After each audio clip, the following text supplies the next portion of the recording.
Hey guys, I'm going to talk about weight loss today. This is kind of for people that are, maybe they have to lose the last 5 or 10 pounds or they hit a plateau.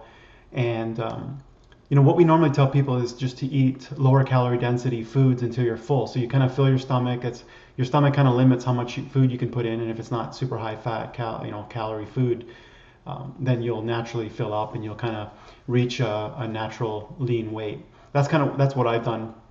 But when you want to get more of an athletic build, you want to get leaner, more muscle definition, or if you're a smaller person, like shorter, and your calorie requirements aren't that high, if you're not super active, it can get tricky. You can be stuck, And so I think this goes against what a lot of people talk about in the high carb, lifestyle, where they want you to eat a ton of calories and exercise a ton. And I really think I look at this as a mathematical approach where you might have to just tighten up things a bit and kind of be more aware of what how much you're eating.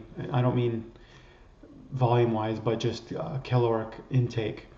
And so what we're going to do is look at the sort of the mathematics to this. And you don't have to necessarily track calories like all the time once you get an idea, but I just think people are eating 3 meals a day, maybe a snack in between breakfast and lunch and dinner, maybe a late night time. So there's like 5 or 6 potential or more times when people are eating. When you add all that up, and people aren't aware of just how many calories that they're eating, even if they are trying to eat a pretty healthy diet. What we have here is a website called calculator.net, caloriecalculator.html, and we're going to look at the basal metabolic rate of a person. And this person's 47, male, 6 feet, and I'll put in 180 pounds, and it shows their BMR is 1729. So that's just a function. That's your brain, the energy that your brain, your organs need just to function if you were like basically lying in bed. Now, in the high carb world, lifestyle, mostly online, there's people that are talking about a really high caloric intake and a lot of activity.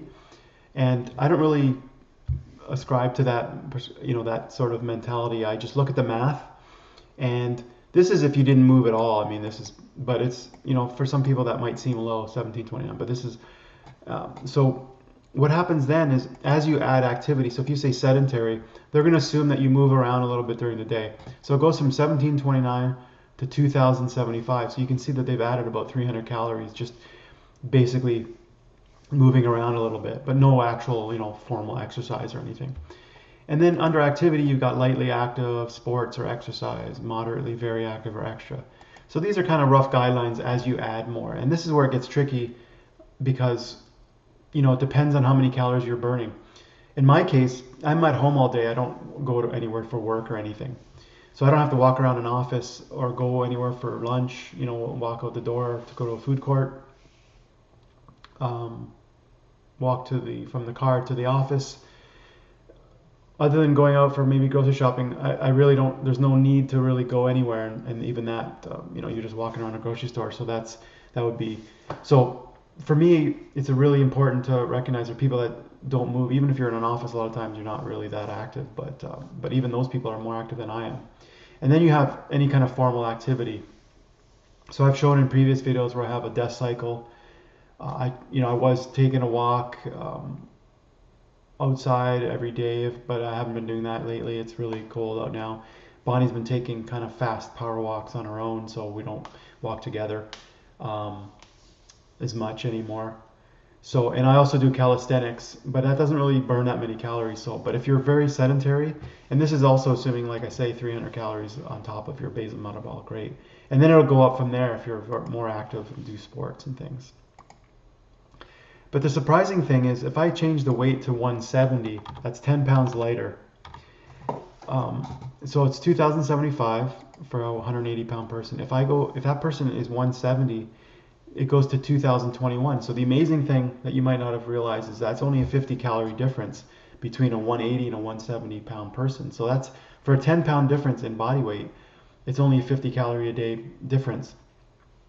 And so that's a very subtle amount. That's really hard to to really estimate, because like your activity level's going to vary. It's really hard to track, how many calories you burn exactly.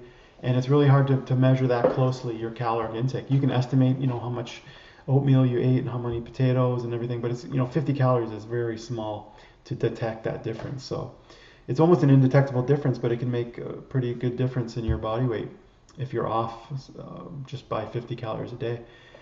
But in a practical sense, if you decided you wanted to go from, if you wanted to lose, 10 pounds, let's say, what they normally suggest you do is cut your calories by 500 a day, which is a pretty good chunk of caloric intake.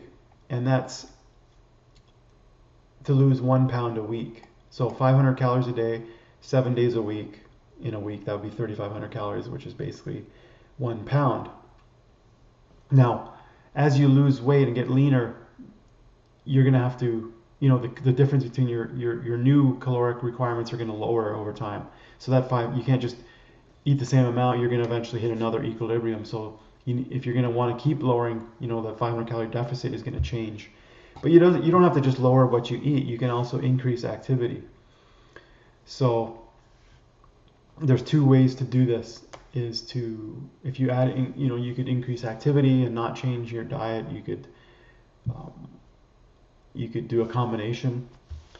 But in my case, I'm mostly relying on, at this point, I wanted to get more definition, and I've been in an equilibrium for quite a while, so I decided to do it mostly with reducing caloric intake. And so what I did was I started tracking as best I could, tracking my calories in a like MyFitnessPal, and just to be aware of what my caloric intake was. And you don't want to be hungry or anything like that, but you'd be amazed at what you can do, because sometimes we overeat because because we're bored, or if we put a lot of salt or some kind of tasty food, we might eat more than we need, just not because of our requirements, but just from habits. And for people that are eating, if you're eating in restaurants, that can tend to be higher calorie foods and stuff like that.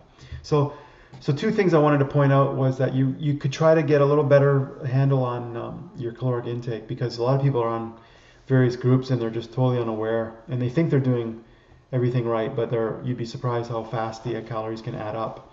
And that's especially if you're eating snacks and things. And so the first thing I wanted to mention was a 50 calorie a day difference. 50 to 100 could result in a 10-pound difference in weight. So that's a pretty significant weight change with a minor change in calories, which is kind of hard to really measure. And the other thing I wanted to mention was, if you want to lose a pound a week, that you probably want to make a calorie deficit of 500 calories, which can be either from, like I said, cutting calories or increasing activity, or both. And so you might want to lock this down a bit and tighten up things and sort of track for a bit, just to kind of get an estimate of what you're eating, because sometimes it can be an eye-opener if you're not aware. And this might help, especially if, like I say, you're a smaller woman, like low 5 feet 2, 3, older, fairly inactive, and your caloric intake will be surprisingly low to people. So hope this helps, and let me know how it goes. See you guys.